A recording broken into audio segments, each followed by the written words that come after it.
अस्सलाम वालेकुम दोस्तों, मैं हूं फ़ारूक बुज़दार। दुनिया भर में कंपनीज़ को जब तरक्की करनी होती है, जब ग्रोथ करनी होती है, तो वो पैसे वालों के पास जाते हैं और उनसे पैसा इकट्ठा करते हैं, कंपनी बनाते हैं, पैसे और ज़्यादा कमाते हैं, अमीर लोगों को पैसा देते हैं, गरीब लोगों के लिए चीज़ें बनाते हैं, उनका कारोबार चलता रहता है।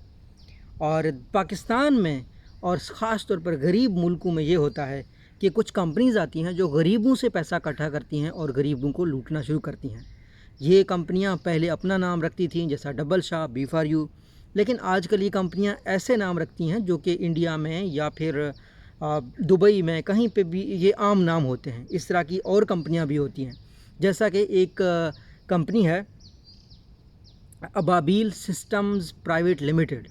अबाबील सिस्टम्स प्राइवेट लिमिटेड जब आप सर्च करेंगे तो आपको इंडिया की कंपनी आपके सामने आ जाएगी, आपको एक कंपनी दुबई में सामने आ जाएगी।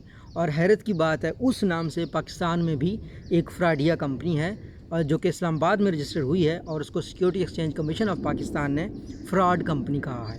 तो अगर आपके पास कोई भी शख्स अबाबील सिस्टम प्राइवेट लिमिटेड के नाम से पैसे मांगने आए, आप उसको पैसे मत दें। पहली बात तो ये कि कोई भी शख्स जो आपके पास आपके 100,000 लाख रुपए से कारोबार चमकाना चाहता हो और आपको मुनाफे के दावे करता हो, ऐसे इंसानों पे आपने बिलीव नहीं करना। ये स्कैम होते हैं, फ्रॉड होते हैं, आपसे पैसे लेकर भाग जाएंगे, हमेशा ऐसा हो। अगर आपने पैसे हैं आपके पास तो अपनों में लगाएं और अपनों पे ही भरोसा करें। अल्लाह आपका हामी नासिर हो। अल्लाह हाफिज़।